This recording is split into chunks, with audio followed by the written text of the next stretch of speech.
636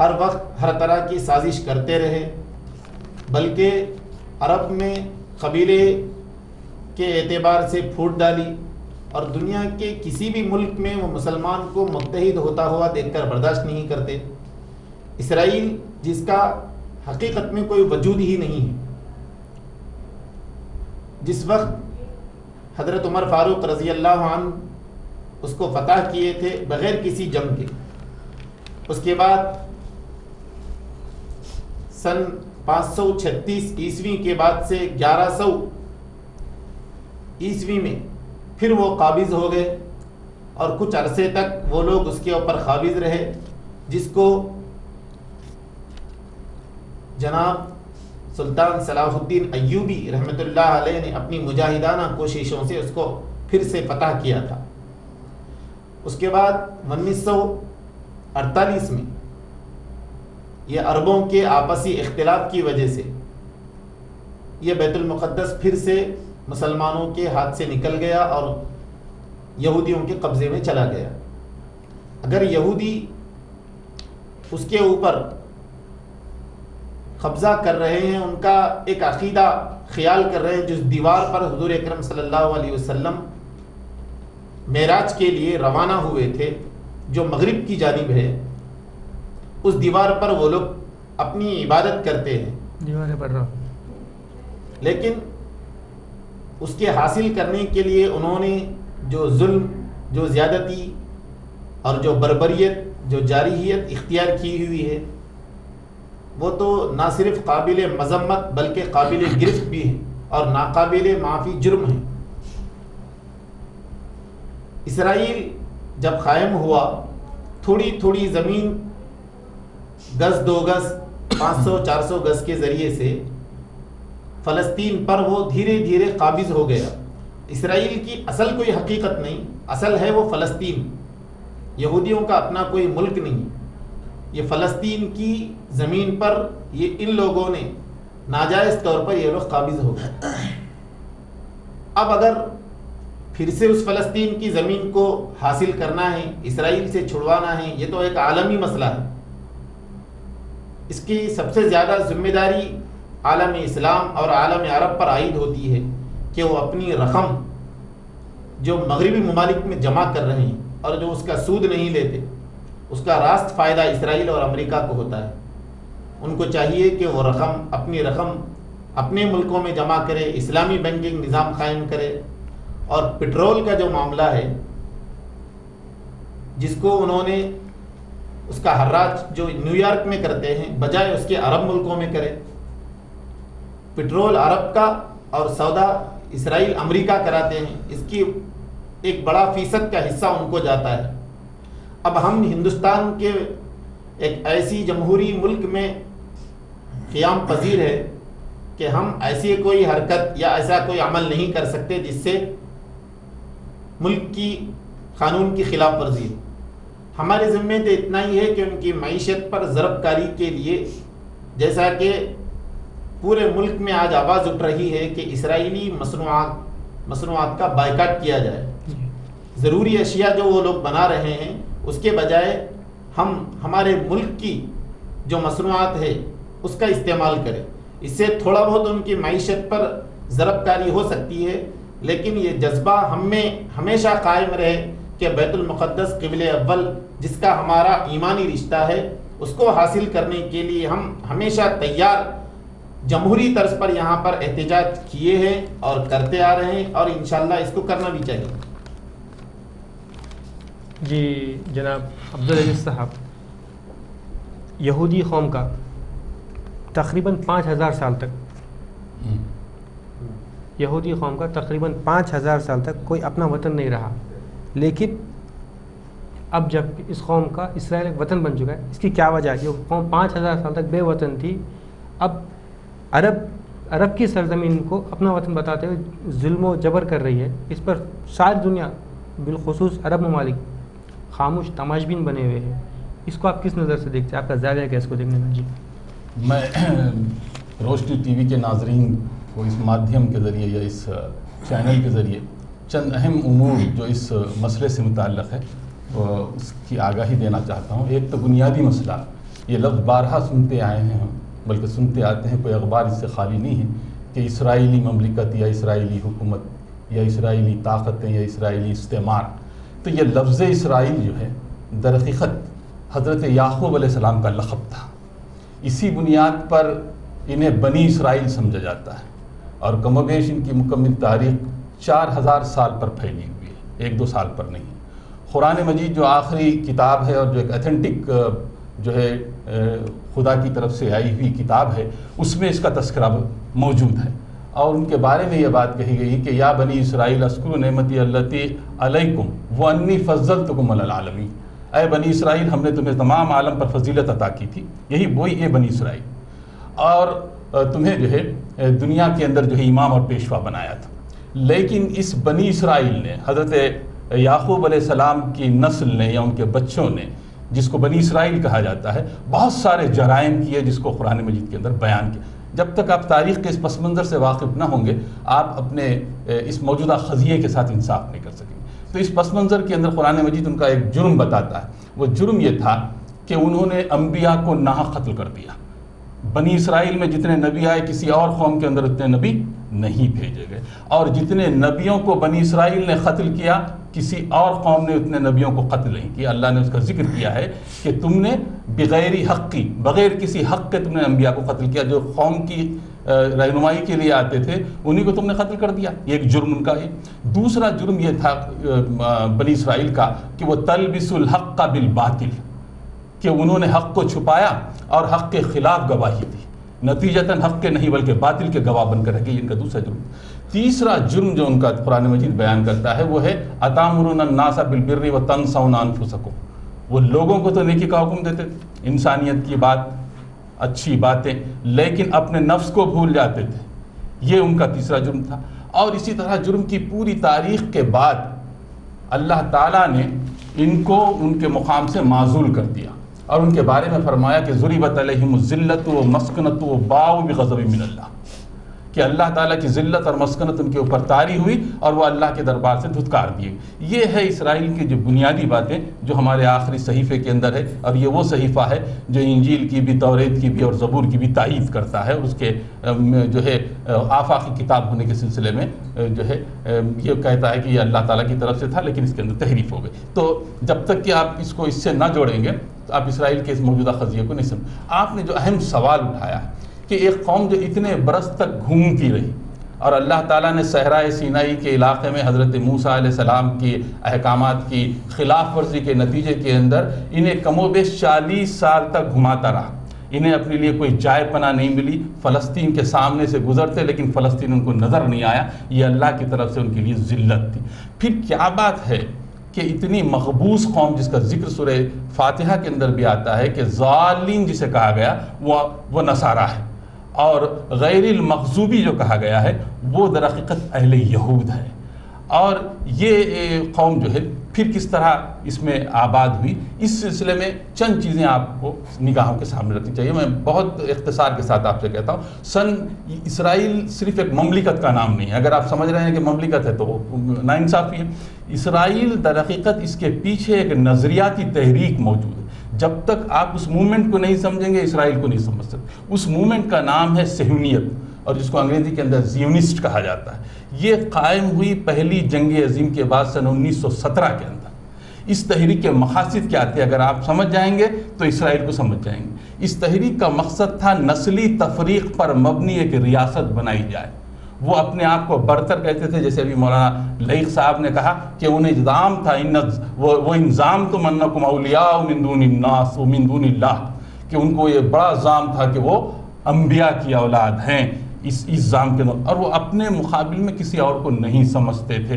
انہوں نے نبی کریم صلی اللہ علیہ وسلم کی مخالفت بھی اس بنیاد پر کی تھی کہ یہ نبی ہماری قوم میں سے نہیں آیا، کسی اور قوم میں سے آیا، بنی ہاشم میں سے آیا اس لیے، یا بنی اسماعیل میں سے آیا اس لیے ہم اس کی مخالفت کریں گے جب تک ہماری جان میں جان ہو. تو اب آئیے آپ اس مسئلے کی طرف کہ 1917 کے اندر صہیونی تحریک کا آغاز ہوا، جس کی بنیاد نسلی تفریق پر تھی، نسلی برتری پر تھی، ایک آزاد ریاست کے قیام کے اوپر تھی، اور جو ہے لوگوں کے درمیان میں رنگ، نسل اور زبان کی بنیاد کے اوپر تفرقہ پیدا کرنا. یہ کوششیں وہ لوگ کرتے رہے.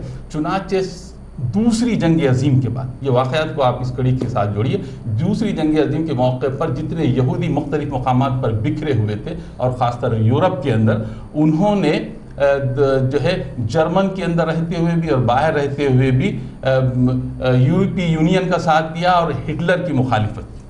یہ بات آپ نے 12 سنی ہوگی کہ ہٹلر نے ایک ہی مرتبہ جو ہے کم و بیش 8 لاکھ یہودیوں کو گیس چیمبر کے اندر ختم کر دیا۔ میں اس پر تھوڑی سی بات کرنا چاہتا ہوں، یہ حقیقت ہے یا فسانہ ہے، تاریخ ابھی تک اس پر خاموش ہے۔ ان کی تعداد 1000 تھی یا 1 لاکھ تھی، لیکن اس کو اتنا چرچا کیا گیا کہ دنیا کی مظلوم ترین قوم اگر کوئی ہے تو وہ اسرائیلی ہے، جس کے 8 لاکھ افراد کو ایک ہی دن کے اندر ختم کیا گیا۔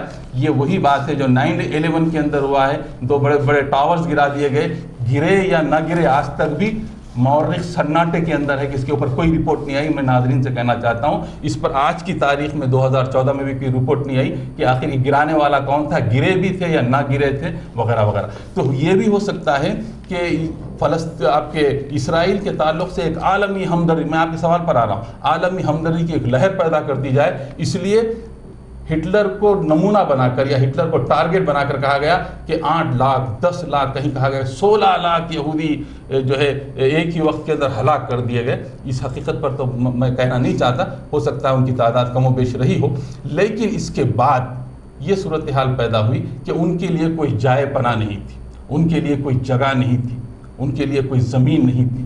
تو یہ دنیا کی جو بڑی طاقتیں ہیں، جہاں تک دوسری جنگ عظیم کے بعد سے جو ہے ایک جو ہے نیشنل لیگ، انٹرنیشنل لیگ کا بھی قیام عمل میں آیا، اس کے بعد اسی ادارے کو UN کی حیثیت حاصل ہوئی 1942 کے اندر۔ اس ادارے کے اندر جو لوگ کرتا دھرتا تھے، اس میں فرانس تھے اور آپ کے برطانیہ تھا، گریٹ برطانیہ، اس کے اندر جو ہے یونائٹڈ اسٹیٹ آف امریکہ تھا، اس کے اندر رشیا تھا۔ یہ بڑی طاقتوں نے یہ محسوس کیا کہ عربوں کے پاس دولت کے ذخائر موجود ہیں، اور وہاں پر اس فلسطین کو اگر بسا دیا جائے تو مستقبل قریب میں بھی اور مستقبل بعید کے اندر بھی ان کے اندر ایک ایسا ناسور ہوگا جس کو بنیاد بنا کر ہم ان کے وسائل کے اوپر قبضہ کرتے رہیں۔ مجھے آپ بتائیے، عراق کی تباہی ہوئی، اس کے تیل کے ذخائر ختم کر دیے گئے، وہاں پر ہزاروں لاکھوں انسانوں کو ختم کر دیا گیا، محض اس بنیاد پر کہ وہاں پر جراثیم کش ہتھیار ہے، وہاں پر ایک کیمیکل علی موجود ہے۔ لیکن دیکھا گیا کہ خود صدر جو ہے وہ کسی بینکر کے اندر چھپا ہوا ہے، اس کو اپنی جان بچانے کی فکر ہے۔ تو یہ میڈیا ہمیشہ کسی کو ظالم اور کسی کو مظلوم ثابت کرتا ہے، اس لیے کہ دنیا کا 90% میڈیا یہودیوں کے ہاتھوں میں ہے، اور صرف 10% کے اندر پوری دنیا کے دوسرے کارپوریشنز کام کرتے ہیں۔ انہوں نے جس کو جو صدام کو ظالم قرار دیا تو ظالم، اور صدام کے حق میں تائید کی تو تائید کر دی، کبھی طالبان کی تائید کی تو کبھی طالبان کی مخالفت، جس کی جب ضرورت آئی، جس وقت یاسر عرفات کو استعمال کرنا آیا انہوں نے استعمال کر لیا، جس وقت یاسر عرفات کو نکال کے پھینکنے کی بات آئی تو محمود عباس کو لایا، یاسر عرفات کو نکال دیا۔ یہ دنیا کے نقشے کے اوپر ہمیشہ اپنے شاطرانہ چال چلتے رہے یہودی، تعداد میں کم ہونے کے باوجود بھی۔ چنانچہ ان کے لیے ایک ریاست کا قیام روایتوں کے اعتبار سے ایک بیلفورڈ معاہدہ ہوا بڑی طاقتوں کے درمیان میں، اور اس وقت امریکہ کے صدر مسٹر ٹرومن تھے، جنہوں نے اس کے قیام کے فوری بعد چند گھنٹوں کے اندر، دنیا کے اندر کوئی مثال نہیں ملتی، اسرائیل کے قیام کے صرف چند گھنٹوں کے اندر سب سے پہلا ملک جس نے اسرائیل کو تسلیم کیا وہ امریکہ تھا۔ اور اس کے ساتھ ہی جو ہے یہ اعلان ہوا کہ سن 1948 کے اندر باضابطہ ایک اسرائیلی مملکت کا قیام عمل میں آیا۔ جیسے لئیق صاحب نے بھی بات کہی، کچھ زمینات خریدے گئے، جیسے لینڈ گرابر ہوتے ہیں ہمارے شہروں کے اندر بھی اور دیگر ریاستوں کے اندر بھی، جو 2 ایکڑ زمین خرید کے 200 ایکڑ پر قبضہ کرتے ہیں، یہ دنیا کے سب سے بڑے لینڈ گرابر تھے جنہوں نے چند زمینیں خریدی اور اس کے بعد پورے علاقے پر قبضہ کر لیا۔ آج کی تاریخ میں 90% علاقہ اسرائیلیوں کے ہاتھ میں ہے اور 10% ان اصلی فلسطینیوں کے ہاتھ میں ہے جو اس ملک کے اندر، اس ریاست کے اندر اپنے بنیادی طور پر وہ شہری ہیں جن سے ان کی شہریت چھین لی گئی اور ان کی جو ہے زندگی کے سامان چھین لیے گئے اور ان کے وسائل چھین لیے گئے اور ان ساری چیزوں کے اوپر قبضہ کر لیا گیا۔ تو آپ کے سوال کا جواب یہی ہے کہ بڑی طاقتوں کی عالمی سازش کے نتیجے کے اندر، ان کی پشت پناہی کے نتیجے میں مشرقی وسطیٰ کے قلب جس کو فلسطین کہا گیا، جو انبیاء کی سرزمین ہے، اس کے اندر ایک اسرائیل کی ناپاک ریاست کو قائم کیا گیا تاکہ اس کے ذریعے اپنے دیرینہ وسائل کو اکٹھا کیا جا سکے اور اپنی چودراہٹ دنیا کے اوپر قائم کی جا سکے، یہی چیزیں تھیں جو اس کے قیام کا سبب بنی۔ جی، مولانا کریم الدین کمال صاحب بھی ہمارے ساتھ موجود ہے۔ ہم مولانا سے جانتے ہیں کہ مولانا سرزمین فلسطین انبیاء اکرام کی سرزمین رہی ہے، اور قوم عرب ایک غیرت مند اور بہت زیادہ طاقتور اور عزائم کی پکی قوم مانی جاتی تھی، لیکن آج جو فلسطین میں ہو رہا ہے انسانیت سوز واقعات ہر آئے دن ٹیلی ویژن اور جیسے کہ سوشل میڈیا، ویب سائٹ وغیرہ پر بھی ہر آئے دن منظر عام پر آ رہے ہیں، باوجود اس کے تمام عرب ممالک خاموش تماشبین بنے ہوئے ہیں۔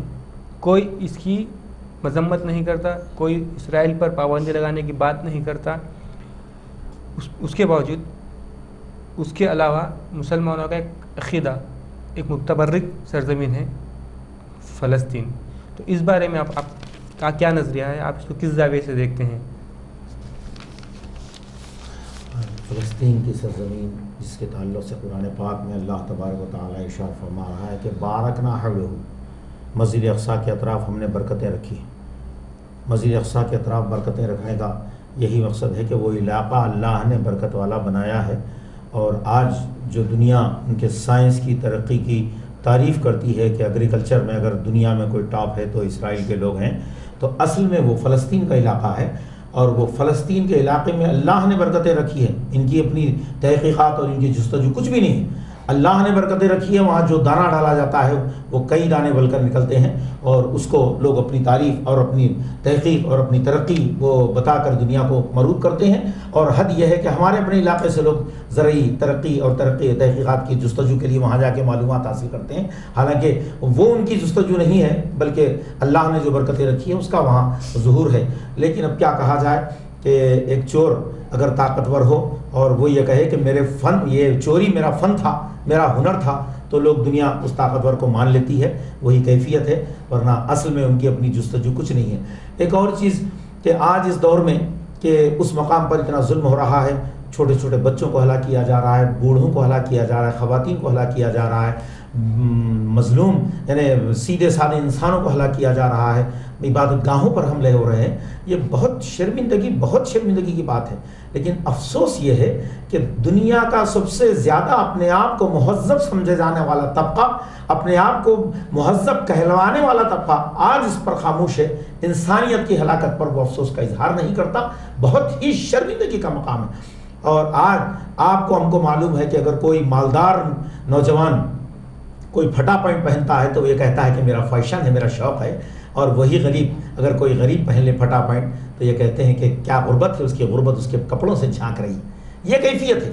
آج یہ پھٹا پینٹ پہن کر اپنے آپ کو بہت ہی مہذب اور بہت ہی ترقی یافتہ اپنے آپ کو کہلوا رہے ہیں۔ ان کو شرم آنی چاہیے کہ جب کہیں اگر 100 آدمی کا حادثہ ہو جاتا ہے، 200 آدمی ہلاک ہوتے ہیں کسی حادثے میں، تو پوری دنیا کی مملکتیں افسوس کا اظہار کرتی ہیں، مگر آج فلسطین کی سرزمین پر تقریباً 2000 افراد ہلاک ہوئے ہیں، چھوٹے چھوٹے بچے جو اپنی زبان سے ایک لفظ نہیں ادا کر سکتے۔ ان بچوں کی ہلاکت پر بھی افسوس کا اظہار نہیں کیا جا رہا، بلکہ یہ کہا جا رہا ہے کہ اسرائیل کا حق ہے۔ اسرائیل کا کہاں سے حق ہے؟ جبکہ ان کا نہ وہ علاقہ ہے، نہ ان کا وطن ہے، نہ ان کا قبضہ ہے، نہ ان کی ملکیت ہے، اس کے باوجود یہ کہنا کہ ان کا حق ہے، کہاں سے حق ہوتا ہے؟ یہ سوائے ظالمانہ اور جابرانہ کوششوں کے اور ظالمانہ اور جابرانہ نیتوں کے اس کے علاوہ اور کچھ بھی نہیں۔ اور افسوس ہونا چاہیے پوری دنیا کو اس وقت، انسانیت، ان کی جو بڑی بڑی تنظیمیں بنائے ہوئے ان کو اس پر سوچنا چاہیے تھا کہ کیا یہی انسانیت ہے کہ انسان مر رہا ہے، بے زبان مر رہا ہے، جو بچہ اپنی زبان سے ایک لفظ ادا نہیں کر سکا وہ بچہ ہلاک ہو رہا ہے، اور 1 2 نہیں سینکڑوں کی تعداد میں ہلاک ہو رہے ہیں۔ اس کے باوجود پورے اپنے آپ کو تہذیب یافتہ کہلانے والے لوگ افسوس کے بجائے اسرائیل کی اور اس کی جو مملکت کی تائید کرتے ہوئے ان کے حملوں کو برابر کہہ رہے ہیں، وہ کہہ رہے ہیں ان کا اپنا حق ہے۔ اور میں اس وقت اگر آپ یہ کہہ رہے ہیں کہ اگر ان حالات میں عرب کیوں خاموش ہے، تو میں یہ کہنا چاہوں گا کہ مسلم مملکتیں تقریباً 58 مملکتیں پوری دنیا میں پھیلے ہوئے ہیں، 58 سے بڑھ کے مملکتیں ہیں، لیکن سب کے سب اقتدار کا جب لالچ ان کے ذہن و دل میں، کسی کے بھی ذہن میں دل میں آ جاتا ہے تو انسانی فطرت ہے وہ تھوڑا خاموش ہو جاتا ہے، حق بولنے سے کتراتا ہے، اور حق وہی بولا کرتا ہے جس کو اللہ پر ایک ایمان کامل ہو، اور جو اللہ کے پر ایمان مکمل رکھتا ہو وہ حق بولنے کے لیے گھبراتا نہیں، ہچکچاتا نہیں، رکتا نہیں، بلکہ وہ یہ کہہ دیتا ہے کہ جو ہوگا میرے اللہ کے فیصلے پر ہوگا، اسی لیے میں حق کو بربلا ظاہر کر دوں گا، اور وہ اس عزم کے ساتھ آگے بڑھتا ہے۔ لیکن آج 58 مملکتوں کے صدور یا ذمہ داران اس لیے خاموش ہیں کہ کہیں ایسا نہ ہو کہ یہ بہت بڑا طاقتور ظالم ہے، کہیں ہمارے ہی احباب میں کسی کو اچھال دے اور کسی کو جو ہے بغاوت کے لیے تیار کر لے، اور ہماری سیٹ، ہمارا اقتدار، ہماری کرسی کہیں ہمارے ہاتھوں سے نہ چلا جائے۔ اسی لیے حکمرانی کے شوق میں، اقتدار کے شوق میں آج وہ لوگ ہزاروں لوگوں کی ہلاکتوں کے باوجود اس زبان سے کھل کر نہیں بول سک رہے ہیں۔ ایک دو مملکت کے لوگوں نے کچھ بولنے کی جسارت کی ہے، بلکہ لبوں تک کچھ جملے لائے ہیں، ورنہ انہوں نے بھی سچائی کا بربلا اظہار نہیں کیا ہے۔ کیوں؟ اس وجہ سے کہ ان کو مملکت اور حکومت پیاری، اور جس کو حکومت پیاری ہو یہی خوف ان کو لگا رہتا ہے کہ کب ہمارے اندر بغاوت ہو جائے، نہیں معلوم۔ اور واقعی تجربہ بھی ہے، آپ دیکھ لیجئے عراق کی سرزمین پر وہاں ایک حکمران نے بڑی جسارت کے ساتھ کچھ کہنا چاہا، تیاری کرنا چاہا، اس کو برباد کر دیا گیا، ہلاک کر دیا گیا، اور مملکت میں پوری عراق کی تباہی مچا دی گئی۔ تو یہی کیفیت افغانستان میں ہوئی۔ افغانستان میں ایک اسلامی اچھی مملکت قائم ہو رہی تھی، وہاں بغاوت کرواتے ہوئے نہ جانے کتنے گروپوں میں تقسیم کر دیا گیا۔ یہی کیفیت آپ ایک شام کا کیا حال ہوا ہے، ابھی مصر کا کیا حال ہوا ہے، اور آپ کو یعنی کتنے ممالک ہیں گنتے چلے جائیے، ایک ایک ملک کو یوں ہی تباہ کیا جا رہا ہے، بغاوت پیدا کی جا رہی ہے، اور بغاوت پیدا کر کے اور پھر جب باغی آگے بڑھ کے اپنا ایک طاقت کا بھرپور مظاہرہ کرتے ہیں تو اس وقت ان باغیوں پر کہ بہت زیادہ ظلم ہو رہا ہے ان پر حملے کر دیے جاتے ہیں، ان کو تباہ کر دیا جاتا ہے، اور یہ مملکت والوں کو اپنے پنجے میں اپنے ہاتھوں میں لے لیا جاتا ہے، انہیں کٹ پتلی بنا کر اپنے اشاروں پر پھر چلایا جاتا ہے، یہ بتایا جاتا ہے کہ دیکھو تمہاری مملکت کیسے جا رہی تھی اور ہم نے کیسے تمہیں سنبھال لیا۔ یہ کیفیت پوری دنیا میں ہو گئی، اور پھر وہی قاتل، وہی عادل، وہی شاہد ٹھہرے، اقربا میرے کریں خون کا دعویٰ کس میں؟ صحیح۔ تو میرے لوگ یہ عالم ہے تو وہ جائے کہاں کوئی ملک والا؟ ہر ملک والا اگر اقوام متحدہ جانا چاہتا ہے تو وہاں یہی ظالم و جابر تو قابض ہے، یہی مسلط ہیں، اپنی حکمرانی کو مسلط کیے ہوئے ہیں۔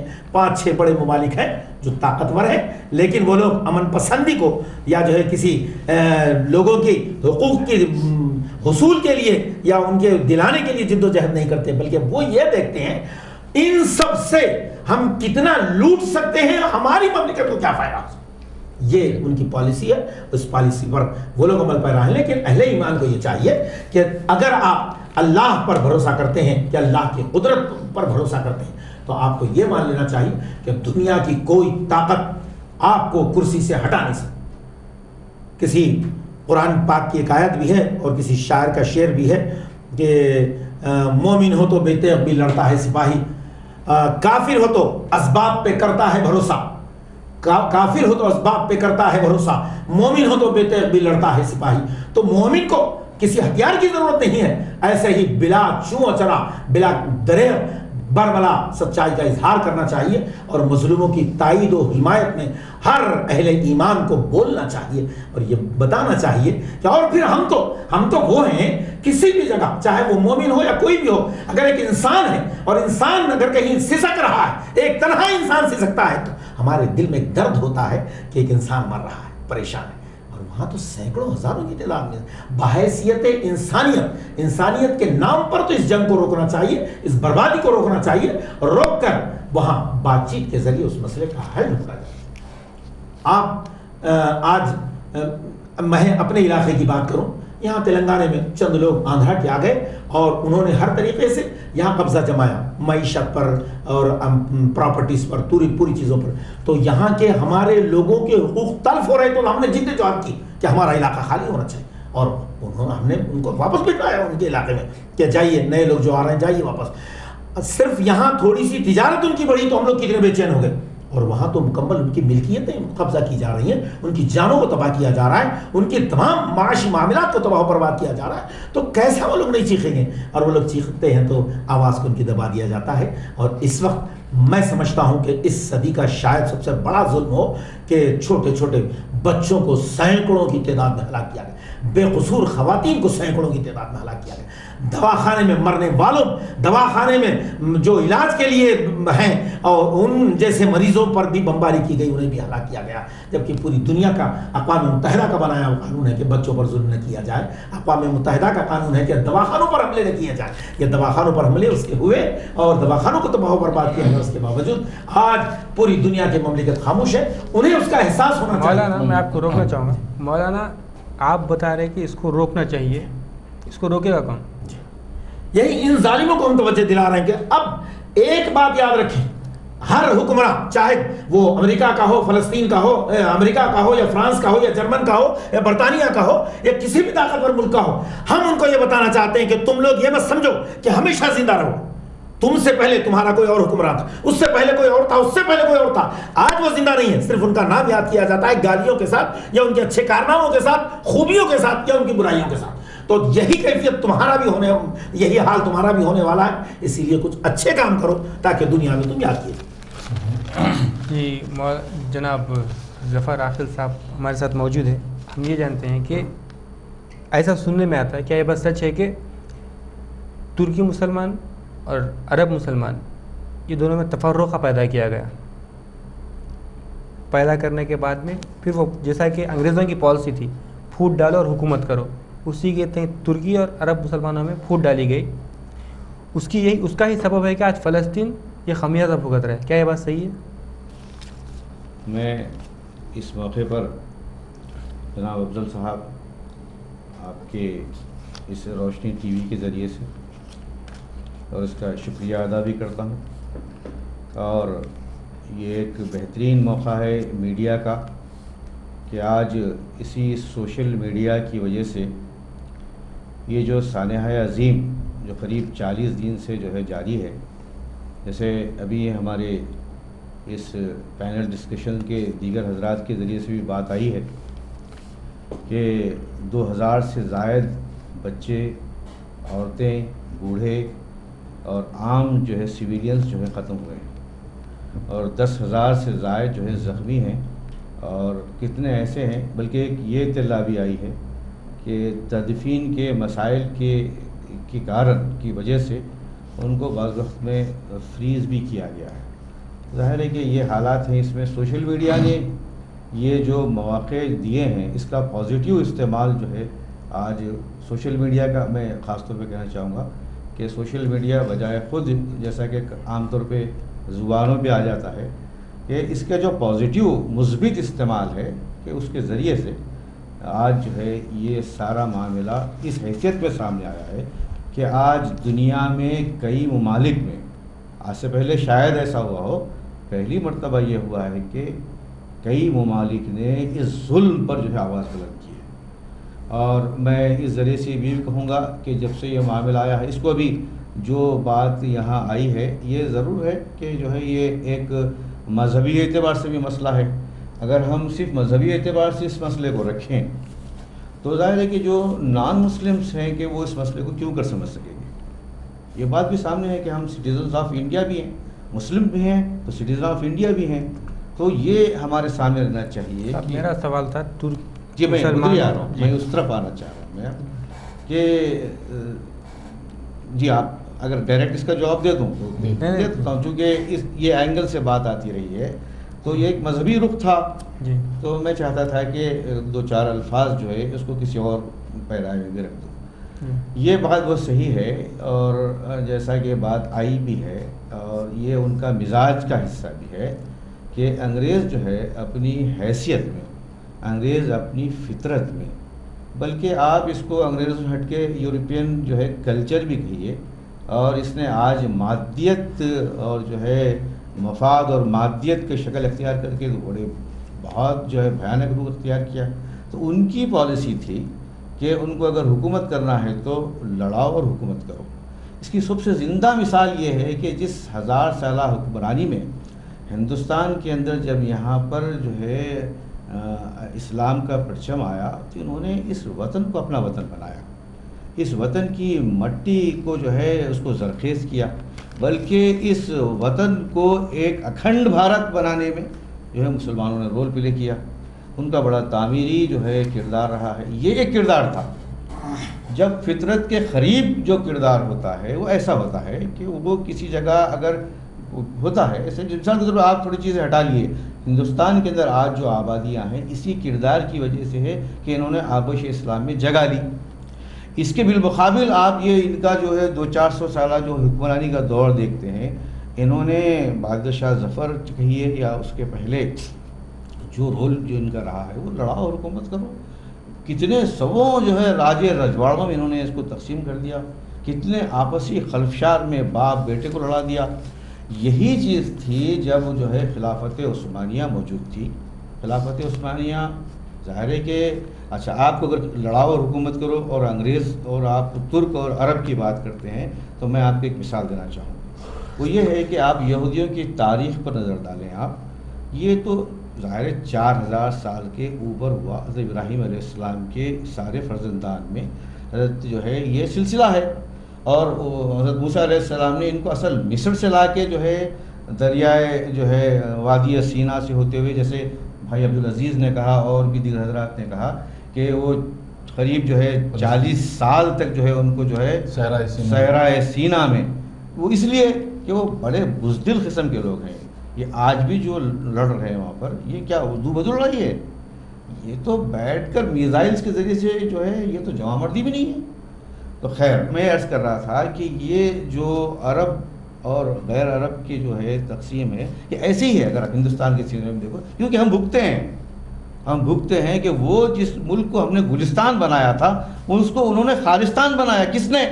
اسی انگریز نے جو ہے اسرائیل کے وجود کا سبب بنا. بات دراصل یہ ہے کہ انہوں نے کیا کیا، جب یہودیوں کو سرزمین فلسطین سے ان کے اپنے کارستانیوں کی وجہ سے، ان کی اپنی شرنگیزیوں کی وجہ سے نکال دیا گیا. 2000 سال پہلے نکالا گیا. کئی مرتبہ ان کو بالکل نیست و نابود کرنے کی حیثیت میں نکالا گیا، حتیٰ کہ ان کا جو ہیکل ہے وہ تباہ کر دیا گیا، اور جو ان کا جو صندوقچہ تھا جس میں تورات کی وہ بھی جو ہے اس کو جو ہے ختم کیا گیا. تاریخ گواہ اس کو. تو میرا عرض کرنا یہ ہے کہ اس سینیریو میں انہوں نے کیا کیا، یہ جب تک کہ خلیفہ عبدالحمید موجود رہے گا اس سے انہوں نے ڈیمانڈ کیا خلیفہ عبدالحمید سے. وہ کنہوں نے؟ جن کو جو ہے اسپین سے نکالا گیا. دیکھو ان کو یہودیوں کو اسپین سے نکالا گیا، اس سے پہلے برطانیہ سے نکالا گیا، فرانس سے نکالا گیا، بیلجیم سے نکالا گیا، چیکوسلوواکیہ سے نکالا گیا، پولینڈ سے نکالا گیا. آخری میں اس ملک میں اسپین کے اندر، جس کے اندر بھی ہماری 1000 سالہ تاریخ رہی ہے، آج بھی وہاں کے محلات اور وہاں کا جو ہے وہ گواہ ہے. جب ان کو نکالا گیا تو کسی نے ان کو جگہ نہیں دی. اگر جگہ دی تو سلطان عبدالحمید نے دی. وہ خلیفہ آخر جو ہے خلافت عثمانیہ اور جو ہے اہل اسلام کا خلیفہ تھا، اس نے دی. انہوں نے کیا کیا، وہ ساری چیزیں جو انہوں نے مغربی جو ممالک کرتے یہاں کیا، اور آخرکار انہوں نے وہ خلافت کو ختم کر دیا. میرا عرض کرنا یہ ہے حضرات اور جناب افضل بھائی کہ یہ ان کا نیچر ہی یہ ہے کہ جو ہے یہ لڑاؤ اور حکومت کرو.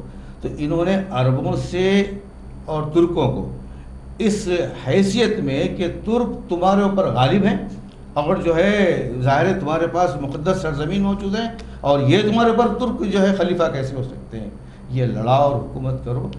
اس سے حکومت ہند کو بھی میں ایک عرض کرنا چاہوں گا، اس سے حکومت ہند کو بھی، اس سے یہاں کے رہنے بسنے والوں کو بھی اس بات کا احساس ہونا چاہیے کہ جن کی فطرت کے اندر جو ہے لڑاؤ اور جو ہے بجھاؤ، لڑاؤ اور جو ہے اس کے ذریعے سے مفاد حاصل کرو، کل ہم اس کے ایک وکٹم بننے والے ہیں.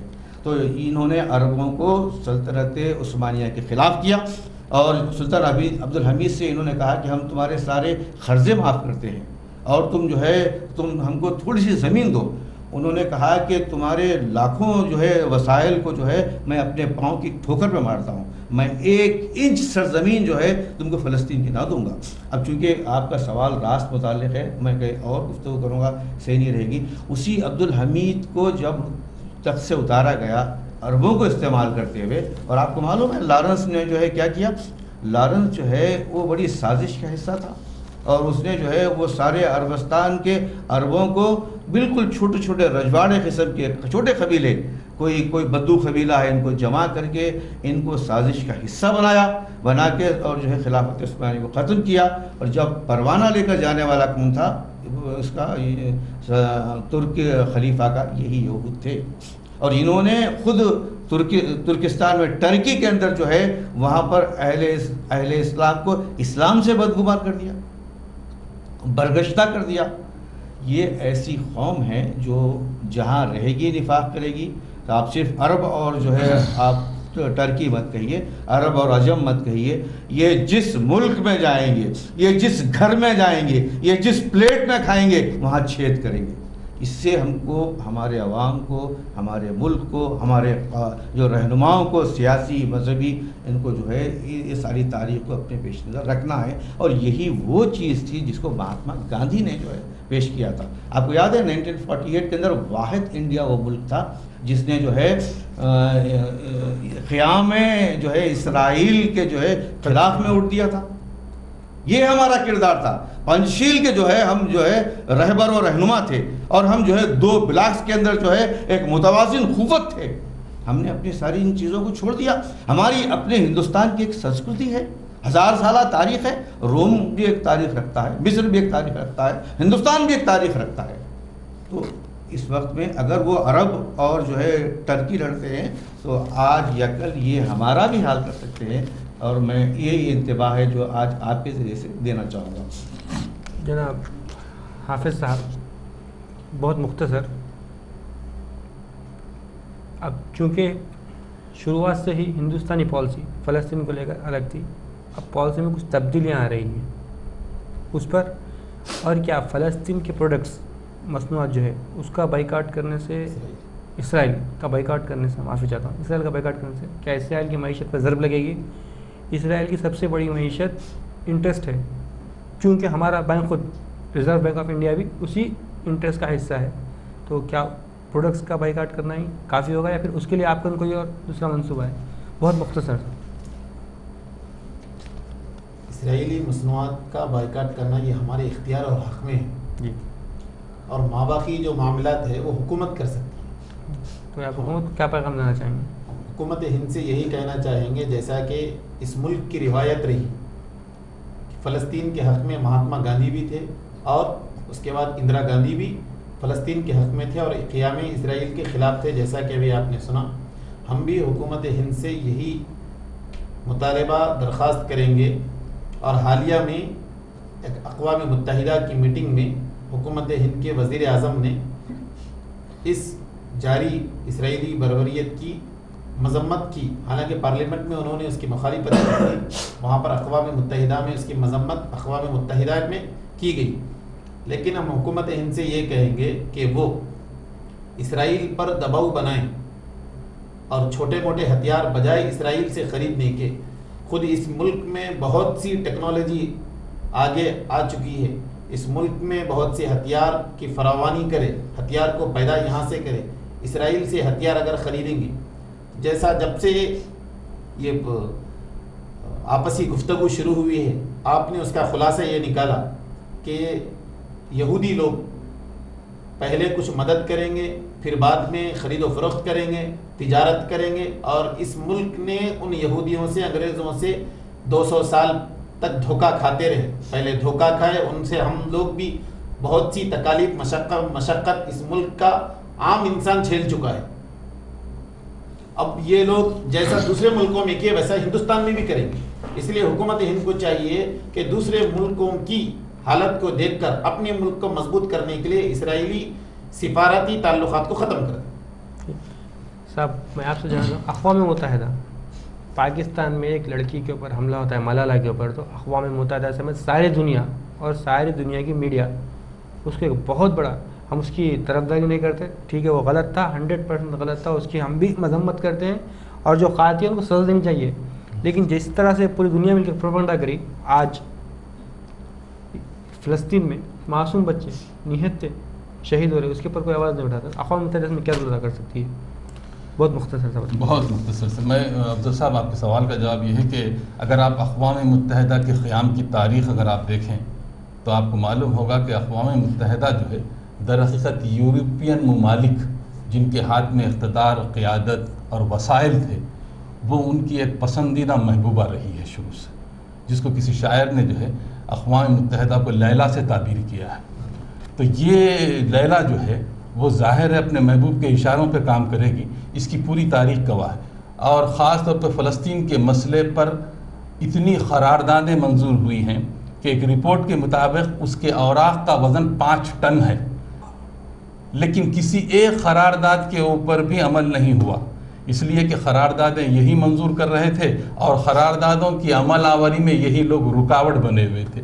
تو اگر آپ اقوام متحدہ کو یہ سمجھ رہے ہیں کہ یہ ایک ایسا غیر جانبدار ادارہ ہے، تو میں ناظرین سے خواہش کرتا ہوں کہ اس غلط فہمی کو آپ دور کر لیجیے۔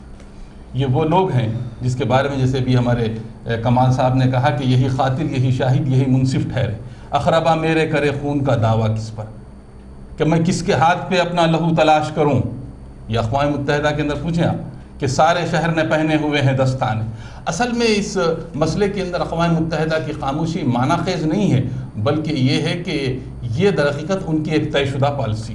آپ نے ایک اہم سوال اٹھایا کہ ملالہ کا واقعہ جو اٹھا ہے طالبان کی گولی سے زخمی کسی اور، وہ در حقیقت ایک ایسی چیز کی تشہیر تھی جس کے ذریعے وہ اپنی ساکھ کو برقرار رکھنا چاہتے تھے، اور ایک تیر سے 2 شکار یہ لوگ کیے۔ ایک شکار یہ کیا انہوں نے، ایک طرف تو طالبان کو اور وہاں کے رہنے والے اسلامی حریت پسندوں کو بدنام کرنے کے لیے اس کو ایک یا پھر مسلمانوں کو ایک دم سے جاہل اور بس وہی اسی طرح ظالم لوگوں کے سامنے بتانا ہے کہ یہ لوگ بچیوں کے اوپر ظلم کرتے ہیں۔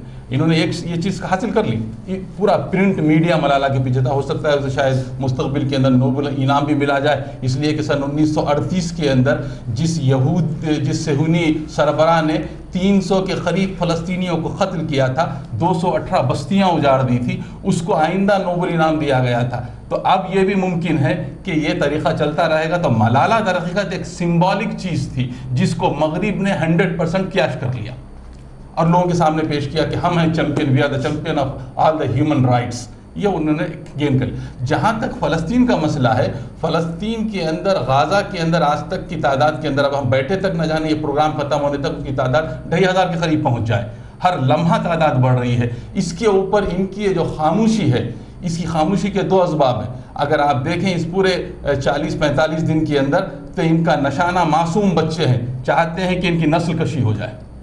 دوسرا یہ کہ ان کی قیادتوں کو نشانہ بنا دیا جائے کہ جب کسی قوم کی قیادت ختم ہو جاتی ہے تو اس قوم کی کمر ٹوٹ جاتی ہے۔ یہ 2 نشانے کے اوپر اس وقت صہیونی تحریک اسرائیلی حکومت کو استعمال کر امریکی سامراج کے زیر سایہ مسلمانوں کی قیادت کو ختم کر رہی۔ آپ نے بڑا اچھا سوال مولانا سے کیا تھا اور مولانا نے اس کا جواب بھی دیا تھا، عرب ممالک کی خاموشی کی وجہ کیا؟ میں انگلی پر گن کے بتاتا ہوں۔ عرب ممالک در حقیقت عرب ممالک نہیں ہے، یہ نوآبادیات ہیں، کالونیز ہیں۔ یہ کالونی جس سے پہلے فرانس کے زیر اثر رہی، برطانیہ کے زیر اثر رہی، اور پھر جو ہے آپ کے جرمن کے زیر اثر رہی، ہر جگہ پر۔ تو یہ جب واپس آئے وہاں سے 1962 سے یہ سلسلہ شروع ہوا، اپنی پسند کے حکمرانوں کو انہوں نے بٹھا کر آیا۔ یہ کٹ پتلی حکمران آج کے نہیں ہیں، ان کی تاریخ بھی 40 سال پرانی ہے۔ آتے ہوئے آ گئے، لیکن ہر جگہ چاہے وہ آل سعود ہو، آل النیان ہو، آل احمد الصبا ہو، یا پھر آپ کے آل مختوم ہو دبئی کے، یہ سارے کے سارے حکمران آج کے نہیں ہیں، ان کی تاریخ بھی 50 سال کی ہے۔ تو یہ حکمران وہاں کی عوام کے علی الرغم ان کے اوپر حکومت کی۔ اب ظاہر ہے جن کے مفادات وابستہ ہیں وہ ان کے خلاف بول نہیں سکتے، ان کے خلاف آواز نہیں اٹھا سکتے، ان کے لیے اپنے وسائل کو واشنگٹن کے بینکوں سے نکال کر ان کی معیشت کی کمر نہیں توڑ سکتے۔ بلکہ آج کی یہ اطلاع ہے کہ اس موجودہ صورتحال کے اندر حماس کی طاقت کو توڑنے کے لیے آل سعود نے اور پھر آل النیان نے اپنے سارے وسائل نکال دیے۔ وہاں مسئلہ صرف فلسطین کا نہیں ہے، میں آپ کو بتاتے ہوئے اپنے ناظرین تک ایک بات پہنچانا چاہتا ہوں۔ وہاں مخالفت مصر کے اندر اخوان کی ہوئی۔ اس اخوان ایک اسلامک موومنٹ ہے، وہ اس کے بڑھتے ہوئے اثرات کو اپنی شہنشاہیت اور امپریلزم اور انارکی کے خلاف خطرہ محسوس کرتے ہیں۔ اگر اخوان کی جگہ کوئی اور مصر کے اندر حکومت ہوتی شاید ان کو اعتراض نہیں تھا، غیر فوجی حکومت بھی ہوئی، لیکن اخوان کے آنے کے بعد انہیں اندازہ ہو گیا کہ اس کے اندر اسلامی حکومت قائم ہو سکتی ہے اور اس کے اثرات بڑھ سکتے ہیں۔ آپ بتائیے 364 دن کی حکومت میں صدر مرسی نے رفح کا علاقہ کھول دیا تھا جہاں سے ان لوگوں کی آمد رفت ہو رہی تھی اور غذائیں آ رہی تھی۔ آج آپ غازہ کی اس پٹی کو دیکھیں، اگر مجھے پاس پین ہوتا تو بتا دیتا میں آپ کو، 118 کلومیٹر پھیلی ہوئی پٹی، ایک طرف مصر ہے، دوسری طرف جارڈن ہے، اور ایک طرف تو وہ علاقہ ہے جہاں سے وہ لوگ بھاگ نہیں سکتے، اور یہ پوری کی پورے تقریباً 18 لاکھ فلسطینی ایک جیل کے اندر زندگی گزار رہے ہیں۔ پینے کا پانی نہیں ہے، کھانے کے لیے کھانا نہیں ہے، غذائیں نہیں ہے، دوائیں نہیں ہے، ہسپتال نہیں ہے، اور ساری چیزیں ختم ہو گئی ہیں۔ اس دیوار کے دوسری جانب سارے وسائل موجود ہیں ان لوگوں کے لیے۔ کن کے لیے؟ یہودیوں کے لیے اور اسرائیلیوں کے لیے اور ان کے لیے، اور معصوم بچے تڑپ رہے ہیں۔ تو بات آپ نے جو کہی کہ ملالہ کو انہوں نے ایک نمونے کے طور پر سمبولک انداز سے کر کے انکیش کر لیا۔ جہاں تک یہ مسئلہ ہے، تو مسئلہ صرف فلسطین کا نہیں ہے، انہوں نے کبھی برما کے اوپر آواز نہیں اٹھائی، روہنگا کے اوپر آواز نہیں اٹھائی، تیونس کے اندر آواز نہیں اٹھائی، لیبیا کے اندر، لیبیا کی تو معیشت ختم ہو جائے گی، بہت ممکن ہے کہ چند سالوں کے اندر لیبیا افریقہ کے نقشے سے مٹ جائے گا۔ یہ بڑی بڑی سازش ہے۔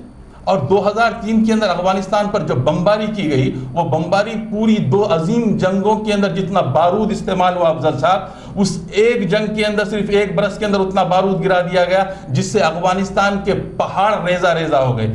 دنیا، آپ بات صرف ایک دوست کی نہیں کر رہے ہیں، ان کا ظلم اس مقام کے اوپر پہنچ گیا ہے کہ جس کے بارے میں کہا جاتا ہے کہ وقت کا نبی پکار اڑتا ہے، متى نصر اللہ، اللہ کی مدد کب آئے گی۔ میں اس موقع پر آپ کے مادھیم سے اور اس روشنی ٹی وی کے مادھیم سے سامعین کو یہی پیغام دیتا ہوں کہ ان عرب ممالک کی خاموشی، بے حسی، غفلت کا نتیجہ نہیں ہے، سوچی سمجھی سازش کا نتیجہ ہے۔ اب ان سے مدد مت مانگیے، اپنا حق مانگ مگر ان کے تعاون سے نہ مانگ مولانا، جو تیرے حق کا تصوری فنا کر ڈالے۔ اب آل سعود کی طرف مت دیکھو، آل نیحان کی طرف مت دیکھو، بلکہ اس کی طرف دیکھو جس نے ابابیل کے ذریعے جو ہے مدد کی تھی اور فیل کے لوگوں کو تباہ تاراج کیا تھا۔ اپنا حق مانگ مگر ان کے تعاون سے نہ مانگ۔ ضرورت نہیں ہے ان کی دواؤں کی، ضرورت نہیں ہے ان کے پیسے کی، ضرورت نہیں ہے ان کے وسائل کی، اس لیے کہ یہ لوگ مدد نہیں کر سکتے، جو جانوں کی حفاظت نہیں کر سکتے، ان سے مرہم لینے کی بھی ضرورت نہیں ہے، زخم تو یہ لوگ لگا رہے ہیں۔ آپ کو افضل صاحب تعجب ہوگا، جو لوگ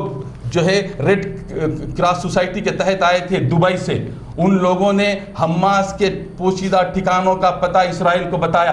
دنیا کے اندر منافقت کی اس سے بدترین مثال نہیں ہو سکتی جو ان عربوں نے کی ہے، کہ وہ لوگ جو ڈاکٹروں کے بھیس کے اندر آئے تھے، انہوں نے اسرائیلی ایجنٹوں کو واقف کروایا کہ ہم اس مقام پر ہیں اور یہاں سے تھوڑی دور کے اوپر آپ بمباری کیجئے، یہاں پر حماس کا ہیڈ کوارٹر موجود ہے۔ میں سمجھتا ہوں میں نے معلوم تاریخ کے اندر اتنی بدبخت قسم کے افراد نہیں دیکھے جو اپنی قوم کو قتل گاہوں تک لے جاتے ہیں۔ اب ان سے مدد کی امید، ان کے $50,000 جو ایک شہزادہ ایک دن کے اندر خرچ کرتا ہے، یہ رقم شاہ عبداللہ نے بھیجی۔ اپنا حق مانگ مولانا، ان کے تعاون سے نہ مانگ جو تیرے حق کا تصور ہی فنا کر ڈالے۔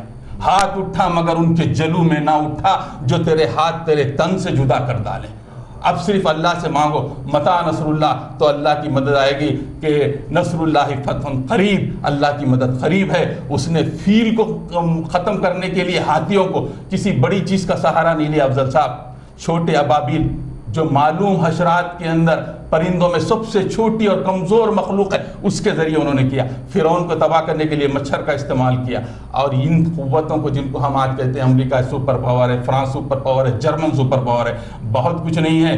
آپ نے دیکھا اللہ تعالیٰ نے اپنی کتاب کے فَكَذَّبُوا ثَمُودُ بِالتَّقْوَىٰ إِذِ انبَعَثَ أَشْقَاهَا فَقَالَ لَهُمْ رَسُولُ اللَّهِ نَاقَةَ اللَّهِ وَسُقْيَاهَا، کہ اللہ تعالیٰ نے صالح علیہ السلام کی اونٹنی کو جس نے مارا تھا، ایک فرد تھا ناظرین، ایک فرد تھا وہ، لیکن اللہ تعالیٰ نے اس پوری قوم کو تباہ کر دیا۔ فَدَمْدَمَ عَلَيْهِمْ رَبُّهُمْ بِذَنبِهِمْ فَسَوَّاهَا وَلَا يَخَافُ عُقْبَاهَا۔ اللہ تعالیٰ کو اپنے آخرت کی فکر نہیں۔ اور یہ جو بچیاں فلسطین کی ہیں، یہ میں سمجھتا ہوں صالح علیہ السلام کی اونٹنیوں سے زیادہ مقدس ہے۔ اور اللہ کا جب عذاب آئے گا، لوگ پوچھتے ہیں کہ یہ سلسلہ کب تک رہے گا۔ میں نے کہا کہ اللہ کے پاس دیر ہے لیکن اندھیر نہیں، ضرور آئے گا۔ ان کی آوازیں سنی، 2 مہینے کی 3 مہینے کی بچیاں دم توڑ رہی ہیں اپنے ہاتھوں میں، کیا اللہ تعالیٰ نہیں دیکھ رہا ہے اس کو؟ لوگوں نے پوچھا کہ ایک آدمی اٹھتا ہے اور اونٹنی کو مارتا ہے، پوری قوم کو عذاب کیوں آتا ہے؟ مفسرین کہتے ہیں مولانا پوری قوم کو اس لیے عذاب آتا ہے کہ اس پوری قوم کا اجتماعی ضمیر مردہ ہو چکا تھا اور اللہ انہیں صفحہ ہستی سے مٹا دیتا۔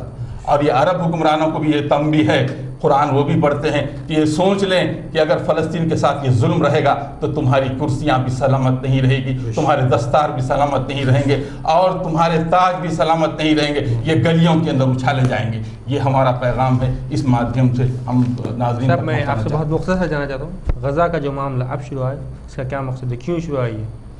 آپ اگر مجھے اجازت دیں تو دو ایک الفاظ تھوڑا سا میں، مختصر جی مختصر دو ایک الفاظ میں کہ کیا ابھی اسرائیل کے جو ہے یہودیت صہیونیوں کا اس علاقے پر حق ہے؟ ایک بنیادی سوال ہے یہ سوال کہ جو ہے وہاں اسرائیل کا قیام اس کا حق ہے۔ ظاہر ہے کہ 48 کے اندر جو ہے برطانیہ کے جو ہے مینڈیٹ کے اوپر 181 جو ہے ریزولیشنز کے ذریعے جب اقوام متحدہ نے اس کو جو ہے کہ اسرائیل کو وہاں پر بسایا ہے، ہم تسلیم نہیں کرتے ہوں گے، دنیا کے کچھ ممالک یا زائد ممالک تسلیم ہوں گے۔ سوال اگر یہ ہے کہ کیا وہاں پر اسرائیل کا ایک بطور ریاست ان کا حق ہے، ایک سوال ہے۔ تو حضرات اگر فرض کیجئے ایک مقام سے جیسا کہ ان کا دعویٰ ہے کہ وہ ان کو اپنی سرزمین ہے، میں نے ابھی اپنی گفتگو میں کہا تھا کہ ان کا اصل وقت تو مصر تھا جہاں سے وہ نکلے تھے موسیٰ علیہ السلام کے ذریعے سے، اور وہ وادی سینا میں جو ہے وہ آنے کے بعد ان کو فلسطین جو ہے دیا گیا، لیکن کچھ سالوں ہی کے اندر جو ہے ان کو کئی مرتبہ وہاں سے دربدر کر دیا گیا۔ آج 2000 سال سے جو ہے وہ اس ملک میں نہیں رہتے ہیں، اور عرب جو اس ملک میں اب ہیں انہوں نے اسلام قبول کیا، وہ وہاں کے رہنے والے ہیں، وہ 2500-3000 ہزار سال سے وہاں بستے ہیں۔ تو آپ سوچئے کسی ایک مقام پر کوئی ایک قوم اگر 2000 سال پہلے اس کو چھوڑ چکی ہے اور اس کا اپنا ملک بھی نہیں تھا، وہ مصر تھا، تو وہ کیا اس کا حق آج اقوام متحدہ یا جو ہے سارے دنیا کے ممالک تسلیم کرے اور ان کی مرضی کے بغیر تسلیم کرے جو وہاں رہتے بستے ہیں؟ تو یہ تو بالکل ایک قسم کا ظلم ہوگا۔ یہی ظلم ہے جو اسرائیل کے نام پہ ہے۔ اب اگر ہم اس کو تسلیم کریں تو انڈیا کے اندر یہاں دراوڑیز قوم آباد تھی، کیا آرینز جانے کو تیار ہے یہاں پر؟ ابھی یہاں پر جو ہے جو 56 سے پہلے جو بس گئے بتا رہے ہیں ہم ابھی، اور آندھرا لوگوں کے بارے میں جسے مولانا نے بھی تذکرہ کیا ہے کہ جو ہے آندھرا لوگوں کے تعلق سے تلنگانہ لوگوں میں ایک بات ہوئی 2000 سال کے بعد اگر ایسا تسلیم کیا تو سارے دنیا کے ممالک کے اندر ان کے وارث قوموں کو ملک دینا پڑے گا۔ یہ ناانصافی، ظلم اور غیر غلط بات ہے۔ دوسری چیز جو میں آپ کے پاس رکھنا چاہ رہا ہوں، جسے آپ نے سوال کیا اس طرف لوٹنا چاہ رہا ہوں میں، وہ یہ ہے کہ یہ جو مسئلہ شروع ہوا ہے، یہ ٹیکنالوجی جس کا ڈیولپمنٹ ہمارے سامنے ہے، اور یہ جو سائنس اور یہ مختلف ترقیات جو ہیں اس کے جہاں فائدے ہیں اس کے غلط استعمالات بھی ہیں۔ کیسے ہیں غلط استعمالات؟ جیسے بھائی عبدالعزیز نے کہا تھا کہ جو ہے افغانستان پہ بمباری کی گئی، کیا وجہ تھی؟ ظاہر ہے وہاں جو دھاتیں ان کو جو ہے سیٹلائٹ چینلز کے ذریعے سے ان کو جو ہے ان کے سامنے آئی ہیں، وہ اصل کیپچر کرنا چاہتے تھے۔ ایسے ہی ابھی جو فلسطین کے اندر غزہ میں جو بات شروع ہوئی ہے، جس کو بہت صحیح کہا کیمرون نے بھی کہا تھا، سابقہ برطانیہ کے جو ہے پرائم منسٹر نے کہا تھا کہ اس just like open air jail, تھوڑے سے حصے کو اگر گھیر دیا جائے، جیسے نظام آباد کی جیل ہے، جیسے چنچل گوڑا کی جیل ہے، اگر محصور کر دی جیسے نظام آباد کو گھیر دیا جائے تو کیا ہوگا؟ ایک اوپن ایئر جیل بن جائے گی، اس میں ہیں وہ لوگ۔ اب وہ کیا وجہ ہے کہ وہاں پر یہ چیز شروع ہوئی؟ 2-3 وجوہات جو ہے بات سامنے آئی ہے۔ ایک تو یہ بات بہت مختصر، یہ بہت اہم ہے۔ ایک تو یہ آئی ہے کہ آپ دیکھتے ہیں کہ مصر میں اخوان کی حکومت کے بعد مرسی کے آنے سے جو بہار اسلام اپنے شباب کی طرف جا رہے، اصل حقیقت کے اعتبار سے جا رہی تھی، اس کو انہوں نے ختم کیا۔ اور جب سے یہ ختم ہوئی ہے، اسرائیل اور اسرائیل نواز حکومتیں، اس میں امریکہ شامل ہے اور بھی دوسرے ممالک شامل ہے، ان کی جو ہے ان کے اندر جو ہے اب جو ہے یہ ساری جو ہے حملہ کرنے کی قوت آگے بڑھی، ورنہ یہ اسلام کا جو معاملہ تھا ان کے لیے بڑا یہ تھا۔ دوسری خاص بات یہ ہے کہ جو ہے فتح نے اور جو ہے حماس نے ان سارے حالات کو دیکھ، خاص طور پہ مصر کے مرسی کے انہدام مملکت کے بعد انہوں نے جو ہے پھر سے کولابریشن، پھر سے ایک بننے کا جو فیصلہ کیا تھا، یہ فیصلہ اسرائیل کے لیے بڑا مہنگا پڑتا تھا۔ تیسری بہت اہم بات یہ ہے کہ غزہ کے اندر ابھی حال میں اس کو آپ اس سیناریو میں دیکھیے، سن 2020 کے اندر اسرائیل جو ہے توانائی کے بحران سے گزرنے والا ہے، وہاں پر جو ہے توانائی کا بحران آنے والا ہے۔ اس کے بالمقابل غزہ کے اندر 1.5 کھرب کیوبک گیس اور تیل کے ذخائر کا پتہ چلا ہے، آپ سمجھتے ہیں؟ اور یہ کس نے کہا؟ یہ جو ہے گارجین نے جولائی کے اپنے شمارے میں اس کے اپنے نمائندے کی رپورٹ کو شائع کیا ہے کہ غزہ پٹی کے اندر 1.5 کھرب اسکوائر فیٹ جو ہے آپ کو جو ہے گیس اور تیل کے ذخائر کا پتہ چلا ہے۔ اس لیے جو ہے وہ نہیں چاہتے ہیں کہ اطراف میں کوئی بندرگاہ ہو، کوئی ان کو چاروں طرف سے گھیر دیا، حتیٰ کہ مصر نے بھی گھیر دیا ہے۔ تو یہ وہ چند چیزیں تھیں۔ اچھا ہوا کیسے شروع ہوا؟ بہانہ دیکھیے، وہ 12 جون کو جو ہے 3 شخص مرے پائے گئے پٹی کے اوپر، ان کی سرحد کے اوپر۔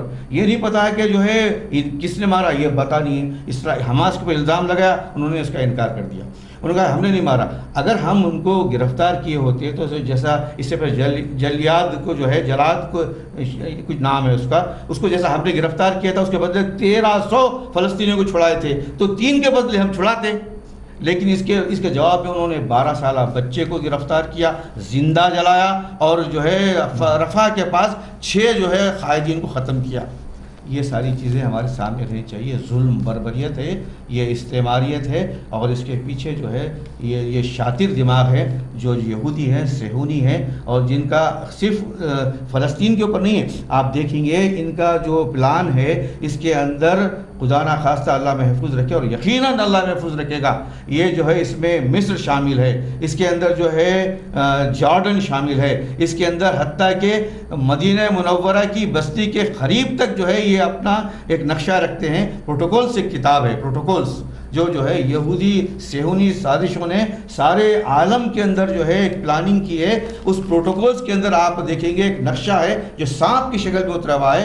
یہ ایک بہت بڑا احاطہ ہے جس کو انہوں نے اپنے داؤد علیہ السلام کی نسبت سے ایک انعامی حکومت کا نام دیا ہے۔ یہ سب ساری چیزیں غلط ہیں۔ یہ جو ہے ان کا ساری دنیا پر حکومت کرنے کا پلان ہے، جس کے اندر مولانا بہت مختصر، آپ مسلمانوں کو اس موقع پر کیا پیغام دینا ہے؟ مسلمانوں کو کیا پیغام دینا چاہیں گے آپ؟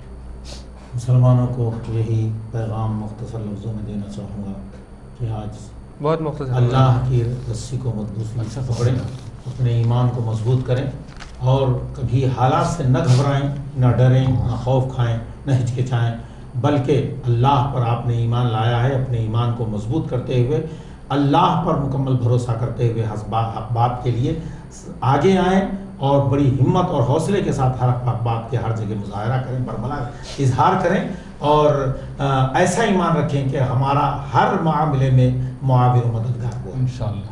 اور یہ حالت رہے گی تو انشاءاللہ کسی جگہ بھی کہیں بھی شرمندگی، پشیمانی یا ہزیمت یا نقصان نہیں ہوگا۔ کیوں؟ اس لیے کہ امتحان تو ہماری زندگی کا شروع سے آخر تک ہے ہی ہے۔